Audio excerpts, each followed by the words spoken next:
Hi guys, my name is Majid, and in today's video we're going to be taking a look at the Carly adapter for BMW. Now this is the second generation and it has a lot of cool features that it offers.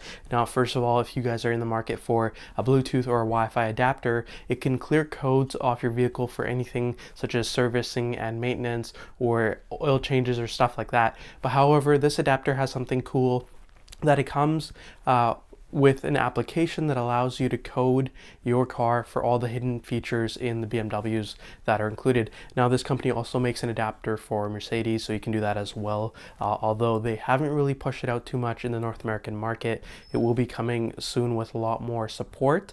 I do have links for both of these adapters that you can get for the Mercedes and for the BMW down below. But without further ado, I'm just going to show you guys basically what I've done on my car and some of the features of the application. Alright guys, so when you have your adapter plugged in, you want to get into the car, and the first thing you want to do is start up the car. So when your car starts up, secondly, you just want to take your phone, go into your settings, and under the Wi-Fi menu, you'll see something called the Carly adapter. If it shows up like that, just click on it and make sure you're connected to the Carly adapter.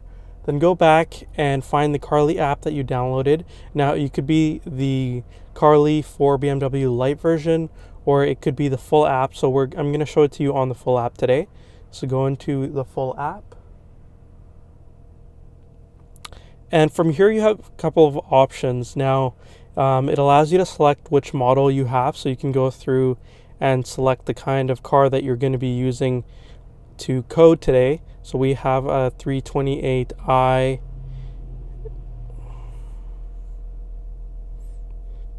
and then select the year. And then the next thing you want to do is press connect under the connection and battery. So when you press connect, it's going to try to contact the adapter that's in your car, and hopefully you'll see some lights flashing on the adapter if you actually looked at it, and then it'll say connected. So there you go. The connection has been established and the engine has answered.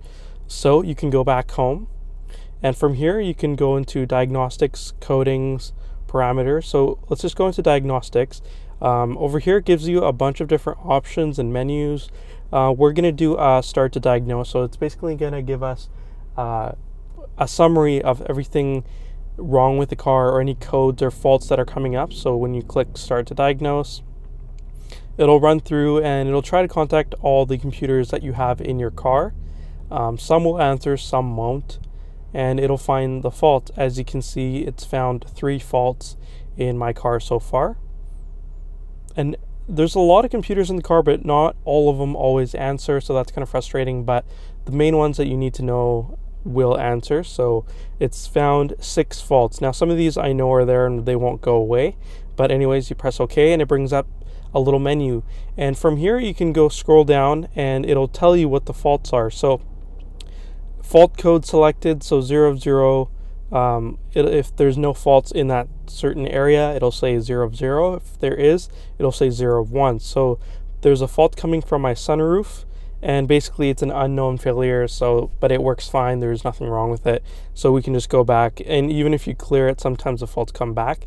The next thing is a system, so there's another fault in here somewhere, and the left and right seatbelt assist are turned off. I've done that manually, so I know that there's going to be a fault for that just because I pulled a fuse out. But you can basically see all the faults that come up, and when you want to clear it, you can select them all and start clearing. So it will clear the faults for you, and it actually does it very, very quick. So there you go. Fault clearing is finished. Please do another diagnostics to see if they've been cleared properly. So you can press OK and you can start another diagnostics if you want. But if you're satisfied and the fault disappeared, you know it's worked. So if you go back, the next thing we're going to take a look at is the coding. So this is one of the main reasons why you'd buy this adapter, and basically it allows you to code very easily. When you go into the coding menu, it says check coding possibilities, so it's going to contact all the computers that are inside and see what's possible to code and what's not. So if you check coding possibilities, it'll do a scan.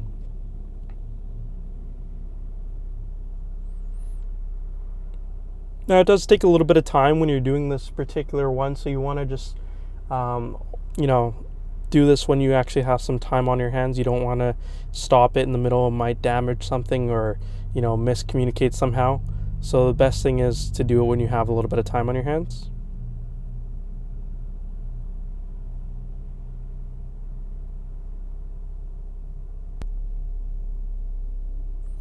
Okay, so the identification of the compatible ECUs for coding is finished, and it's found 6 ECUs that we can actually code with. So if you go back, it gives you the options for all of the ECUs that you have the ability to code. Now, if you go into it, you can just click the little orange buttons, and it will check once again and back up any data that you have in that particular ECU. So if something does go wrong in the process of coding, you have the option to reset it to factory because it's backing up the data. And so press OK, and now it'll give you all the cool options that you can have on your car. So you have comfort start, comfort eject, and the list goes on and on and on. So as you can see, a lot of my things are already active. I've set them to what I like, and you can go ahead and disable stuff or make it activated. Like as you can see, comfort close using door handle. So it's not active. If I wanted, I can go and make it active. One thing you got to keep in mind though is it'll show all the features, but sometimes your car might not have the hardware to actually be coded. Like the base models, some of them have all the capabilities, however they don't include you know, like the handles that you have on the comfort access system that comes with the upgraded BMWs, or some of the folding mirrors, or the heated steering wheel, stuff like that. You just gotta be aware of what's actually in your BMW and what you can code and what you can't. So if you go through the list, it'll tell you all the options. So if you go from if you click on not active to active, it'll tell you a little description right underneath of what you're doing, which is actually kind of cool. And you can scroll down and choose whatever you like, and then from there you can press code, and it will hopefully do that really well. Now you have a bunch of different things that you can go into, like the FRM module.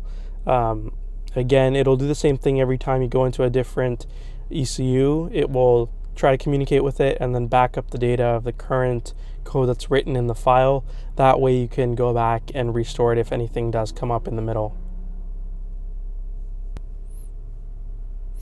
And again, it gives you a bunch of different options that you can go ahead and activate or deactivate depending on what you want to do with the adapter. And there's literally so many possibilities and options included within this adapter. They've really done a great job in going through all the different possible things that somebody might want to code in their car.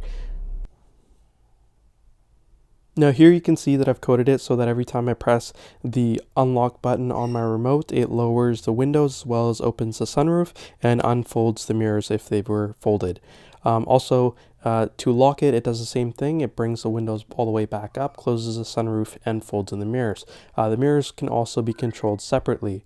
Now, if you like this video, please make sure to add it to your favorites and like the video. And if you want to see more content, we're going to be putting out more content on a regular basis. Make sure to subscribe to the channel. Thanks for watching, and we'll see you next time.